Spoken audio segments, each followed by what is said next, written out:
À quelle sauce vous allez être mangé lorsque vous allez revendre un bien immobilier que vous détenez en nom propre, soit en LMNP, c'est-à-dire loueur meublé non professionnel, soit LMP, c'est-à-dire loueur meublé professionnel? Eh bien, c'est la question à laquelle on va répondre dans cette vidéo.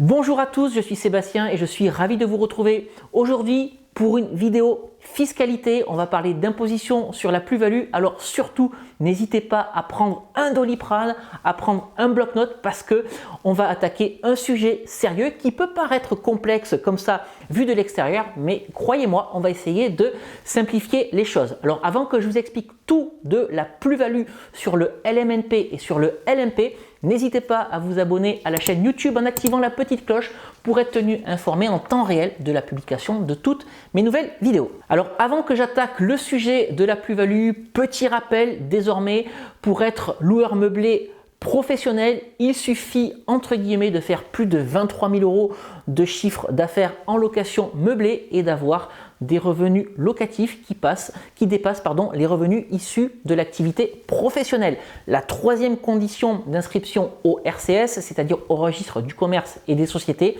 a été supprimée. C'est-à-dire que si vous faites 150 000 € de chiffre d'affaires en location meublée, pourquoi pas, mais que vos revenus issus du travail sont de 200 000 €, alors vous êtes encore loueur meublé non professionnel.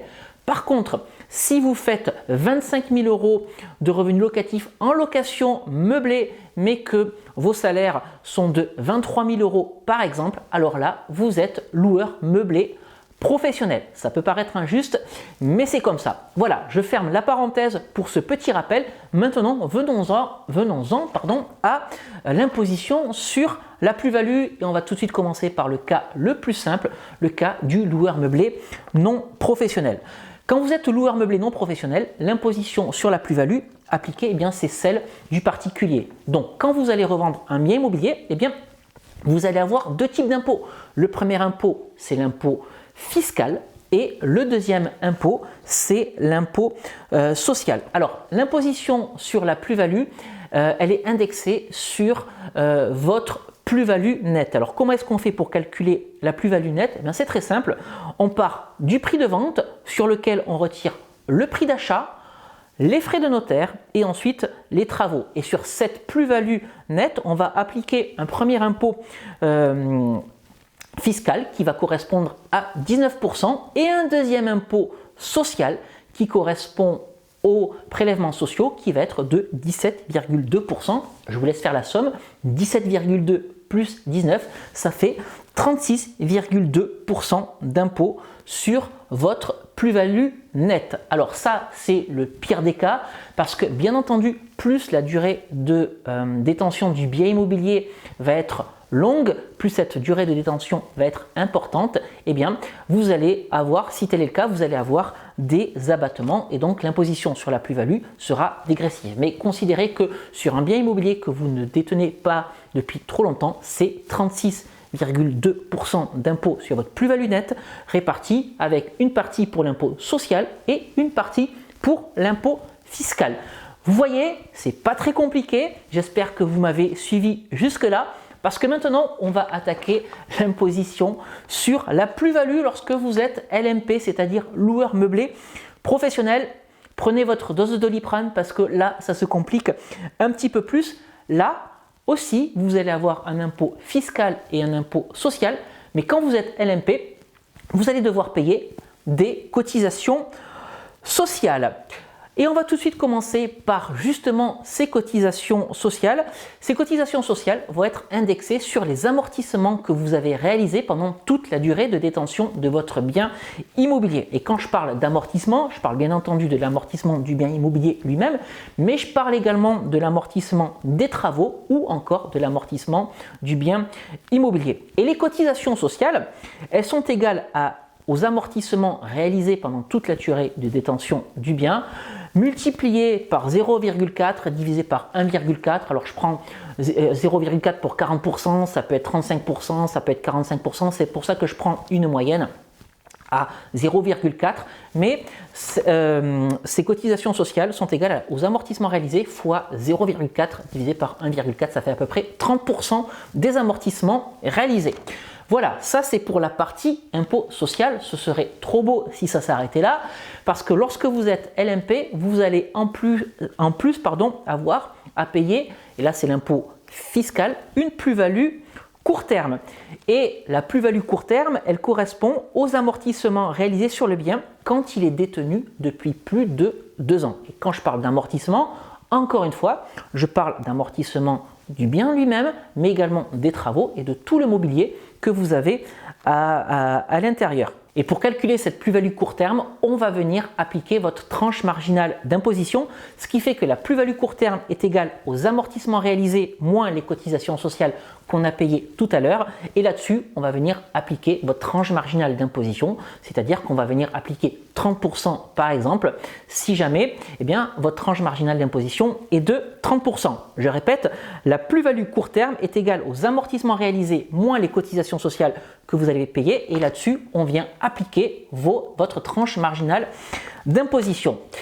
Attention toutefois, si vous ne cotisez pas à un CGA, c'est-à-dire un centre de gestion agréé, cette plus-value court terme sera majorée de 25%. Pensez bien à cotiser à un centre de gestion agréé. Allez, vous me suivez, pour le LMP, on a payé des cotisations sociales, on a payé une plus-value court terme, ça ne s'arrête pas là, on a également une plus-value long terme à payer. Et pour calculer cette plus-value long terme, on va devoir calculer la plus-value brute de votre opération immobilière, c'est-à-dire la différence entre le prix de vente et le prix d'achat. Et là-dessus, on va venir prendre 12,8% d'impôt fiscal et 17,2% de prélèvements sociaux, c'est-à-dire que sur cette plus-value brute, je vous laisse faire le calcul encore une fois, 12,8 plus 17,2, ça fait 30%. Donc la plus-value long terme est égale à la plus-value brute fois 30%. C'est-à-dire la plus-value long terme, autrement dit, est égale à la plus-value brute fois 0,3. Voilà pour l'imposition à la revente lorsque vous êtes LMP. Je rappelle, il y a des cotisations sociales, il y a une plus-value court terme et il y a également une plus-value long terme. Alors, rassurez-vous, ce serait trop simple si ça s'arrêtait là. Il y a quand même quelques cas particuliers et je tiens à le souligner parce que c'est quelque chose qui peut vous intéresser. Eh bien, parce que vous pouvez bénéficier d'une exonération sur la plus-value si votre activité de loueur meublé professionnel est exercée depuis plus de 5 ans. Vous êtes exonéré totalement si vous réalisez moins de 90 000 € de chiffre d'affaires et vous avez une exonération partielle de plus-value si votre chiffre d'affaires au cours des 2 dernières années est compris entre 90 000 € et 126 000 €.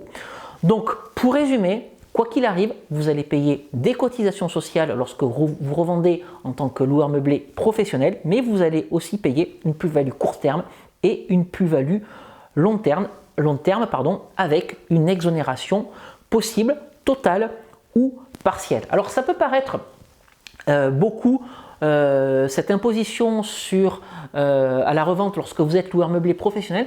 Par contre, je vous assure que dans certains cas particuliers, eh bien, la revente en tant que loueur meublé professionnel est plus intéressante que la revente en tant que loueur meublé non professionnel, tout simplement parce que l'imposition sur la plus-value sera plus faible en tant que loueur meublé professionnel plutôt qu'en tant que loueur meublé non professionnel.